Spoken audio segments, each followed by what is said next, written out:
नमस्कार दोस्तों, स्वागत है हमारे YouTube channel one direction point में। दोस्तों आज हम यहाँ पे स्टार्ट करेंगे साइंस। और साइंस को हमने 3 भागों में डिवाइड किया है, फिजिक्स, केमिस्ट्री और बायोलॉजी।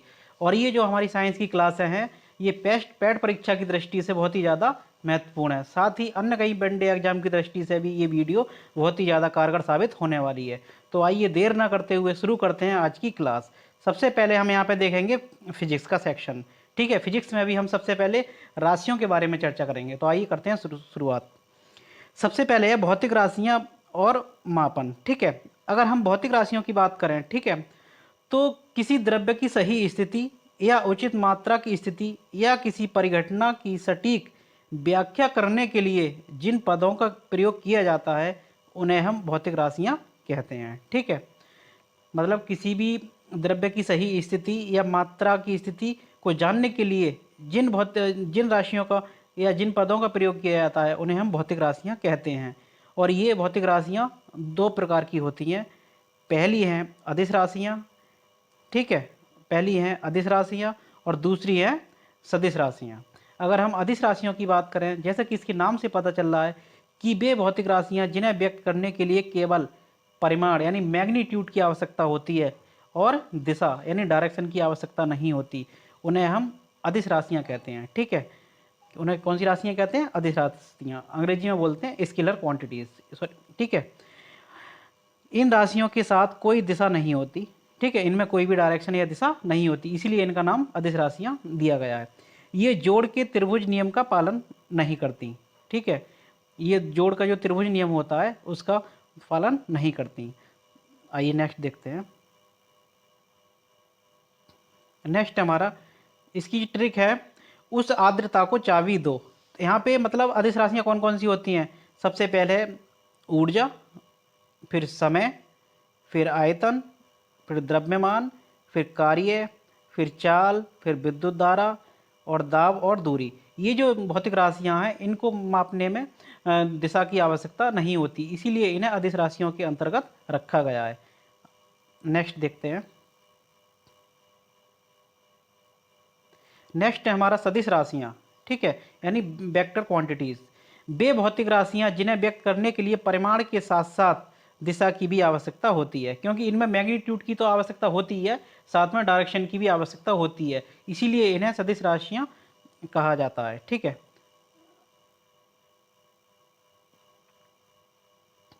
सदिश राशियाँ जोड़ के त्रिभुज नियम का पालन नहीं करती। जैसे कि ऊपर बताया गया था कि अदिश राशियाँ जोड़ के त्रिभुज नियम का पालन नहीं करती, वहीं सदिश राशियाँ जोड़ के त्रिभुज नियम का पालन करती हैं। इसकी ट्रिक है विषुवत बल, यानी बी से विस्थापन, वेग, त्वरण और सा से संवेग या कोणीय संवेग, दोनों एक ही हो जाएंगे, और ता से त्वरण और बल अलग दिया गया और वहाँ से बल। ठीक है, तो ये जो राशियाँ हैं ये सदिश राशियाँ हैं, इनमें मैग्नीट्यूड के साथ साथ डायरेक्शन की भी आवश्यकता होती है, याद रखेंगे। यहाँ से क्वेश्चन वनडे एग्जाम में पूछा जाता रहा है।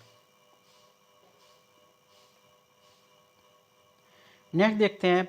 वे भौतिक राशियों का एक अन्य वर्गीकरण मूल राशियों और व्युत्पन्न राशियों के रूप में भी किया जाता है। यानी भौतिक राशियों को 2 भागों में और डिवाइड किया गया है, व्युत्पन्न राशियां और मूल राशियां। मतलब फंडामेंटल जो राशियां हैं वो वाली, और जो व्युत्पन्न करके बनाई जाती हैं, मतलब मूल राशियों के प्रयोग करके बनाई जाती हैं। ठीक है, तो मूल राशियों के बारे में देखेंगे।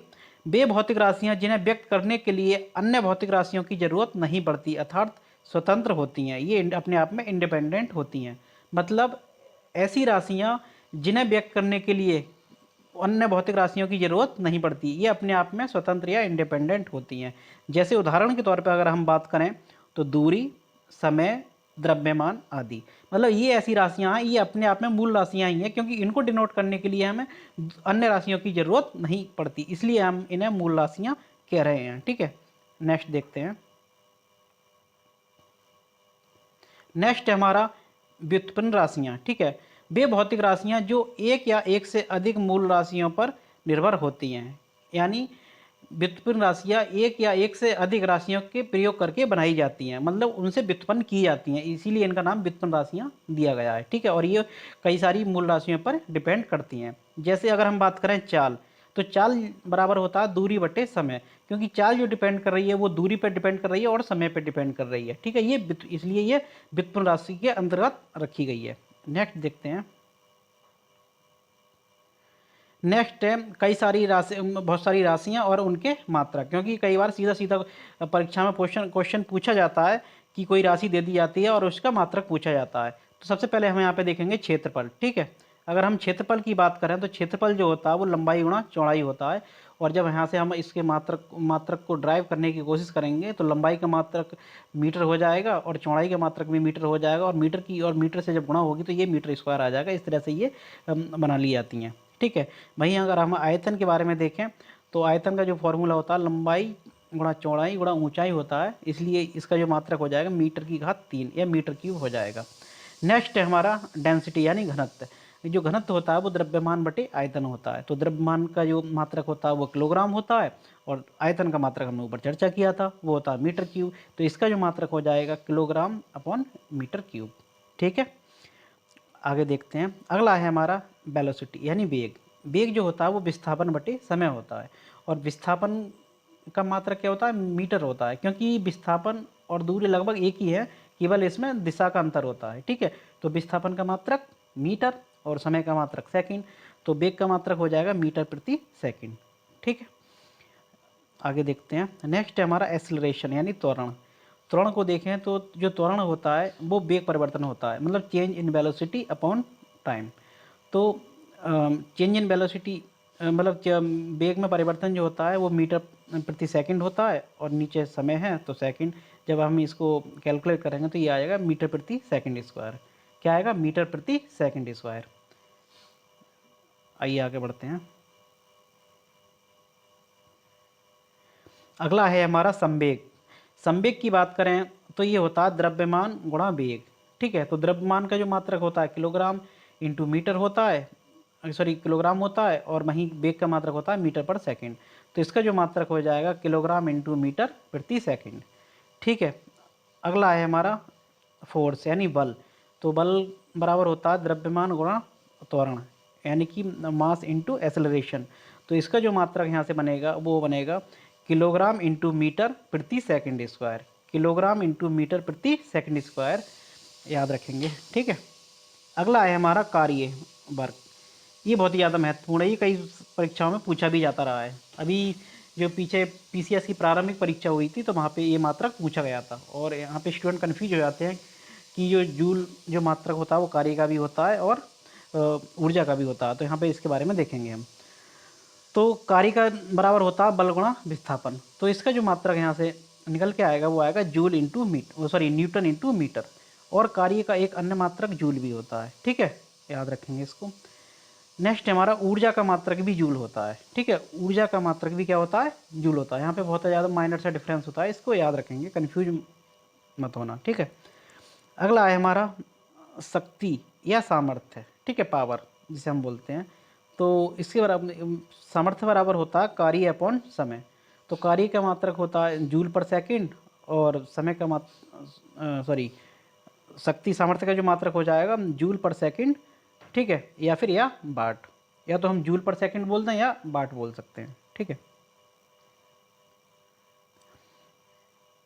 अगला है हमारा दाब, प्रेशर।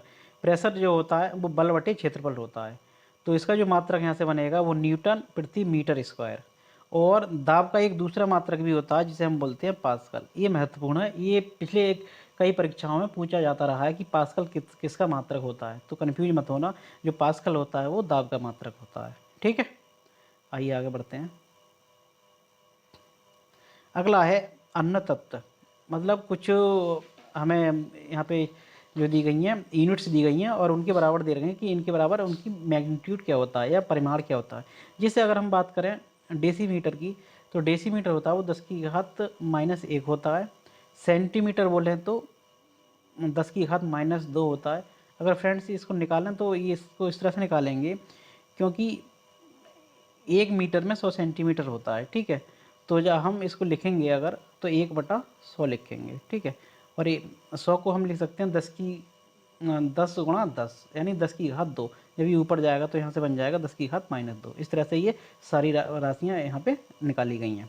अगर हम बात करें मिलीलीटर की, तो मिलीलीटर में 1000 होते हैं, तो ये माइनस ऊपर जाएगा तो ये हो जाएगी -3, 10⁻³ माइक्रो की बात करें, माइक्रो में होते हैं 10 की घात -6, याद रखेंगे, महत्वपूर्ण पूछा जाता है ये वाला। नेक्स्ट है हमारा पिको। पिको जो बराबर होता है 10 की घात -12 होता है। और वहीं नैनो की बात करें तो जैसे कि इसके नाम से पता चल रहा है नैनो और नो, तो ये हो जाएगा 10 की घात -9।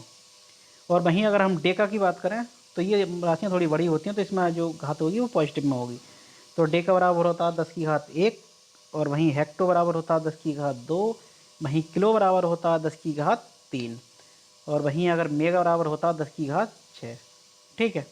और वहीं गीगा बराबर होता है 10 की घात 9, और वहीं टेरा बराबर होता है 10 की घात 12। आइए आगे बढ़ते हैं। अगला है हमारा 7 मूल मात्रक व एसआई पद्धति, ठीक है। हम देखते हैं यहाँ पे सबसे पहले है लंबाई का मीटर होता है, द्रव्यमान का किलोग्राम होता है, समय का सेकंड होता है, विद्युत धारा का एम्पियर होता है, और वहीं ताप का जो होता है वो केल्विन होता है, और ज्योति तीव्रता का होता है कैंडिला। ये महत्वपूर्ण है, ये पूछा जाता है, इसमें कन्फ्यूज मत होना, याद रखेंगे इसको। ज्योति तीव्रता का जो मात्रक होता है वो कैंडिला होता है। वहीं अगर पदार्थ की मात्रा का जो मात्रक होता है वो होता है मोल, ठीक है। नेक्स्ट है हमारा माइक्रोन। माइक्रोन, माइक्रोमीटर को माइक्रोन भी कहा जाता है, मतलब माइक्रोमीटर जो होता है उसको हम माइक्रोन के नाम से भी जानते हैं। नेक्स्ट है हमारा एंगस्ट्रॉन। एंगस्ट्रॉन ये हमारा लंबाई का सबसे छोटा मात्रक होता है, तो एक एंगस्ट्रॉन के बराबर होता है 10 की घात -10 मीटर, ठीक है। 10 की घात -10 मीटर, याद रखेंगे, कन्फ्यूज मत होना। एक एंगस्ट्रॉन बराबर होता है 10 की घात -10 मीटर। आइए आगे बढ़ते हैं। अगला है हमारा खगोलीय इकाई, ठीक है। खगोलीय इकाई नाम क्यों दिया गया, क्योंकि जो खगोलीय पिंड वगैरह होते हैं उनको नापने के लिए इसका इस्तेमाल किया जाता है। तो पृथ्वी के केंद्र से सूर्य के केंद्र के बीच की दूरी, ठीक है, एक खगोलीय इकाई के बराबर होती है। एक खगोलीय इकाई के बराबर जो होता है वो 1.495 इंटू 10⁻11 मीटर होता है, ठीक है। नेक्स्ट देखते हैं। नेक्स्ट है हमारा प्रकाश वर्ष यानी लाइट ईयर। ये बहुत ही ज़्यादा महत्वपूर्ण पूछा जाता रहा है पिछली कई परीक्षाओं में। तो प्रकाश द्वारा एक वर्ष में तय की गई दूरी, प्रकाश वर्ष क्या होता है कि प्रकाश एक साल में जितनी दूरी तय करता है उसको हम एक प्रकाश वर्ष बोलते हैं। अगर इसके हम परिमाण की बात करें तो एक प्रकाश वर्ष बराबर होता है 9.46 गुणा 10 की घात 15 मीटर, ठीक है, याद रखेंगे, बहुत ही ज़्यादा महत्वपूर्ण है ये, ठीक है। नेक्स्ट है हमारा पारसेक। ये दूरी का हमारा सबसे बड़ा मात्रक होता है, ठीक है। पारसेक ये तो डायरेक्ट सीधा सीधा कई परीक्षाओं में पूछा जाता रहा है, पीसीएस हो या आरओएआरए का एग्जाम हो या कोई ट्रिपल एससी का एग्जाम हो, सीधा सीधा क्वेश्चन यहाँ से पूछा जाता रहा है कि पारसेक किसकी इकाई है। तो अगर हमने प्रैक्टिस नहीं करी होगी तो वहाँ पे कन्फ्यूजन की वजह से ये क्वेश्चन गलत कर देते हैं स्टूडेंट। तो इसको याद रखेंगे, पारसेक जो होता है वो दूरी का मात्रक होता है और दूरी का भी सबसे बड़ा मात्रक होता है। तो पारसेक खगोलीय दूरियों का मात्रक है, ठीक है। एक पारसेक के बराबर जो होता है वो 3 गुणा 10 की घात 16 मीटर होता है। यानी ये अगर एक तरह से देखा जाए तो ये प्रकाश वर्ष से बड़ा हुआ, ठीक है। प्रकाश वर्ष बराबर होता है 9.46 गुणा 10 की घात 15 मीटर, और एक पारसेक बराबर होता है 3 गुणा 10 की घात 16 मीटर, यानी ये उससे बड़ा मात्रक है। अगर हम पारसेक और प्रकाश वर्ष में रिलेशन निकालें तो एक पारसेक बराबर होता है 3.262 प्रकाश वर्ष, यानी कि 3 गुने से कुछ 3.25 गुने के आसपास होता है, ठीक है। नेक्स्ट देखते हैं हम। नेक्स्ट है हमारा बैरल। बैरल जो होता है वो जो क्रूड ऑयल होता है उसको मेजरमेंट करने के लिए बैरल का इस्तेमाल किया जाता है, यानी कच्चे तेल के मापन में सामान्यतः प्रयोग किया जाता है बैरल का, ठीक है। क्योंकि जब हम हमारी भारत सरकार फॉरेन से जब भी क्रूड ऑयल इंपोर्ट करती है तो वहाँ पे ये बैरल में ही काउंट होता है, ठीक है।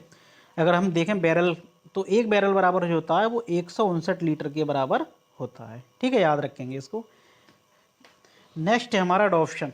ये बहुत ही ज़्यादा महत्वपूर्ण है, यहाँ से तो लगभग हर एक साल क्वेश्चन पूछा ही जाता है, ठीक है। पीसीएस के एग्जाम में कई बार रिपीटिव हो चुका है ये क्वेश्चन, ट्रिपल एससी के एग्जाम में भी, और आरओ एग्जाम में भी ये कई बार पूछा जा चुका है। तो जो डॉप्शन होता है वो ओजोन परत की मोटाई मापने में यूज होता है। जो हमारी ओजोन लेयर होती है उसकी जो मोटाई है उसको मेजरमेंट करने में डॉप्शन इकाई का इस्तेमाल किया जाता है, ठीक है।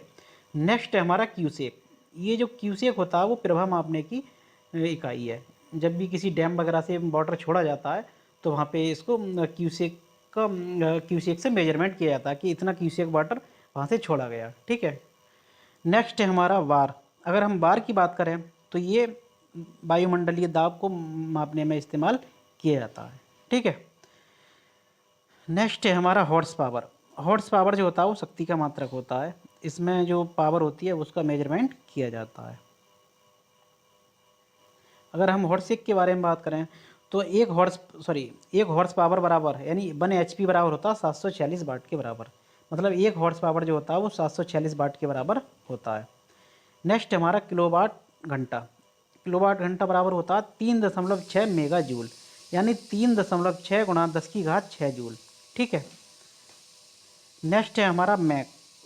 याद रखेंगे, बहुत ही ज़्यादा महत्वपूर्ण है। अति तीव्र चाल मापने में, जो बहुत ही ज़्यादा तीव्र चाल से चलते हैं उनको मेजर करने में मैक का इस्तेमाल किया जाता है। किसी माध्यम में ध्वनि की चाल को एक मैक कहा जाता है। मतलब किसी भी मीडियम में ध्वनि द्वारा जो डिस्टेंस होती है उसको हम एक मैक कहते हैं। ठीक है, आगे बढ़ते हैं। आगे है हमारा एक मैक से अधिक चाल। मतलब एक मैक से अधिक चाल वाली जो राशियाँ जो चीज़ें होती हैं उनको हम बोलते हैं सुपरसोनिक। ठीक है। और नेक्स्ट है हमारा 5 मैक से अधिक चाल वाली, इनको बोलते हैं हाइपरसोनिक। सुपरसोनिक का मतलब है कि साउंड से ज़्यादा स्पीड वाली। ठीक है। और 5 मैक से अधिक चाल वाली को बोलते हैं हम हाइपरसोनिक, मतलब ये उनसे भी अधिक चाल वाली। नेक्स्ट है हमारा सोनार। तो पराश्रव्य तरंगों के उपयोग से समुद्र के भीतर किसी वस्तु की स्थिति का पता लगाने में, मतलब समुद्र के भीतर किसी ऑब्जेक्ट को फाइंड आउट करने में सोनार का इस्तेमाल किया जाता है। और इसमें कौन सी तरंगों का इस्तेमाल किया जाता है? पराश्रव्य तरंगों का इसमें इस्तेमाल किया जाता है। आइए आगे बढ़ते हैं। नेक्स्ट है हमारा नॉट। तो समुद्री जहाज की गति मापने में, जो समुद्री जहाज होते हैं उनकी जो स्पीड है उसको मेजरमेंट करने में नॉट का इस्तेमाल किया जाता है। नेक्स्ट है हमारा रडार। ठीक है। रडार की अगर हम देखें तो सूक्ष्म तरंगों के उपयोग से किसी वस्तु की स्थिति ज्ञात करने में, मतलब सूक्ष्म तरंगों के प्रयोग करके जो किसी ऑब्जेक्ट की स्थिति पता की जाती है, ठीक है, उसको हम रडार कहते हैं। आगे देखते हैं। एक समुद्री मील बराबर होता है 1.852 किलोमीटर। ठीक है, आइए आगे बढ़ते हैं। नेक्स्ट है हमारा बैरोमीटर। बैरोमीटर का इस्तेमाल किया जाता है वायुमंडलीय दाब को मापने में। ठीक है, जो वायुमंडल का दाब है उसको जो हम नापते हैं वो बैरोमीटर से नापते हैं। ठीक है, बैरोमीटर की आधार पे पता लगाया जाता है कि आंधी आने वाली है या मौसम साफ रहेगा या बारिश होगी। ठीक है, क्योंकि अचानक से वहाँ पे जो रीडिंग में जो फ्लक्चुएशन होता है उसी के आधार पे पता लगाया जाता है। आगे दिया गया है कुछ राशियाँ हैं और उनको मापने की यूनिट है। ठीक है, मतलब डिवाइस है, कौन से यंत्र से कौन सी राशियाँ नापी जाती हैं। तो सबसे पहले है ध्वनि की तीव्रता मापने में। तो जो ध्वनि की तीव्रता मापने में जो इस्तेमाल किया जाता है वो ऑडियोमीटर का इस्तेमाल किया जाता है। यहाँ से तो क्वेश्चन सीधा सीधा पूछा ही जाता है। कोई राशि दे देगा और पूछ लेगा कि ये किसके द्वारा मापी जाती है। नेक्स्ट है हमारा वाहन द्वारा तय की गई दूरी। तो ये ऑडोमीटर के द्वारा तय की जाती है। जो हमारे व्हीकल्स होते हैं उसमें ऑडोमीटर लगाया जाता है, लगा रहता है। ठीक है। ऊंचाई मापने में अल्टीमीटर का प्रयोग किया जाता है। इसको ऐसे याद रख लेंगे क्योंकि एल्टीट्यूड जो होता है हाइट को बताता है। ठीक है, तो ये हाइट और ऊंचाई एक ही चीज़ है, तो ऊंचाई को मापने में अल्टीमीटर का प्रयोग किया जाता है। नेक्स्ट हमारा पौधे की वृद्धि मापने में, तो ये ऑक्सेनोमीटर होता है। ठीक है, इसको ऐसे याद रख सकते हैं रिलेट करके कि जो पौधे होते हैं वो ऑक्सीजन रिलीज करते हैं, तो ऑक्सीजन और ऑक्सेनो। ठीक है, तो ऑक्सेनोमीटर जो होता है पौधे की वृद्धि मापने में इस्तेमाल किया जाता है। नेक्स्ट हमारा प्रकाश तीव्रता मापने में, तो ये लक्स मीटर होता है। ठीक है। और नेक्स्ट हमारा दूध का सापेक्षिक घनत्व या शुद्धता मापने में, तो ये लैक्टोमीटर का प्रयोग किया जाता है। ये तो बहुत ही ज़्यादा रिपीटेड क्वेश्चन है, कई बार पूछा जाता रहा है पुराने वनडे एग्जाम में। तो ठीक है, याद रखेंगे लैक्टोमीटर जो होता है वो दूध से रिलेटेड है। आइए आगे बढ़ते हैं। नेक्स्ट हमारा हवा की आर्द्रता मापने में, जो ह्यूमिडिटी होती है मतलब विंड में, तो उसको हम हाइग्रोमीटर बोलते हैं। ठीक है, हाइग्रोमीटर। नेक्स्ट हमारा तरल पदार्थों का सापेक्षिक घनत्व मापने में, तो ये मतलब जो लिक्विड है, लिक्विड में हाइड्रोजन होता है तो वहाँ से इसको रिलेट करके हाइड्रोमीटर याद रख सकते हैं। नेक्स्ट हमारा गैसों का दाब मापने में, तो गैसों का दाब मापने में मैनोमीटर का प्रयोग किया जाता है। वहीं विद्युत धारा की स्थिति की उपस्थिति जांचने में गैल्वेनोमीटर का प्रयोग किया जाता है। गैल्वेनोमीटर किसी भी सर्किट में केवल ये मेजरमेंट करने के लिए इस्तेमाल किया जाता है कि उसमें करंट प्रेजेंट है या नहीं। मतलब ये उसके मैग्नीट्यूड को नहीं मापता, केवल ये बताता कि उसमें करंट फ्लो हो रही है या नहीं। ठीक है, याद रखेंगे गैल्वेनोमीटर। नेक्स्ट है हमारा विद्युत धारा मापने में, लेकिन वास्तव में विद्युत धारा का जो मैग्नीट्यूड मापा जाता है वो अमीटर के द्वारा नापा जाता है। नेक्स्ट देखेंगे हम वायु की गति मापने में एनीमोमीटर का प्रयोग किया जाता है, एनीमोमीटर का। ठीक है, भूकंप की तीव्रता मापने में सीस्मोग्राफ का प्रयोग किया जाता है। नेक्स्ट हमारा हृदय की ध्वनि सुनने में स्टेथोस्कोप का प्रयोग किया जाता है, जो डॉक्टर के पास रहता है, जिसे हम देहाती भाषा में, एक ग्रामीण भाषा में आला भी बोलते हैं। ठीक है, जो डॉक्टर लगा के देखता है तो वो स्टेथोस्कोप होता है। ठीक है, और नेक्स्ट है हमारा रक्तचाप मापने में, जो ब्लड प्रेशर है वो उसको स्फैगमैनोमीटर के रूप द्वारा मापा जाता है। ठीक है, नेक्स्ट है हमारा समुद्र की गहराई मापने में फेदोमीटर का प्रयोग किया जाता है। अगला है हमारा ध्वनि की तीव्रता मापने में, तो ध्वनि की जो तीव्रता मापी जाती है वो फोनोमीटर में नापी जाती है। ठीक है, जो फोनेटिक साउंड से रिलेटेड है ना, ऐसे याद रख लेंगे, फोनोमीटर साउंड से रिलेटेड। ठीक है, नेक्स्ट हमारा हृदय गति मापने में, तो ये कार्डियोग्राफ का प्रयोग किया जाता है। नेक्स्ट है हमारा झूठ का पता लगाने में, ऐसी भी मशीन आ चुकी है। ठीक है, तो ये पॉलीग्राफ का प्रयोग किया जाता है। तो ये थी फ्रेंड्स कुछ इंपॉर्टेंट राशियाँ और उनको मापने वाले यंत्र। अगर फ्रेंड्स हमारा वीडियो आपको पसंद आया हो तो हमारी वीडियो को लाइक करें और शेयर करें। साथ ही अगर आप हमारे चैनल पर पहली बार हैं तो चैनल को ज़रूर सब्सक्राइब कर लेना, साथ ही बेल आइकन को भी प्रेस कर लेना, ताकि जब भी मैं कोई वीडियो बनाऊं तो उसका नोटिफिकेशन आप तक पहुंचता रहे। धन्यवाद।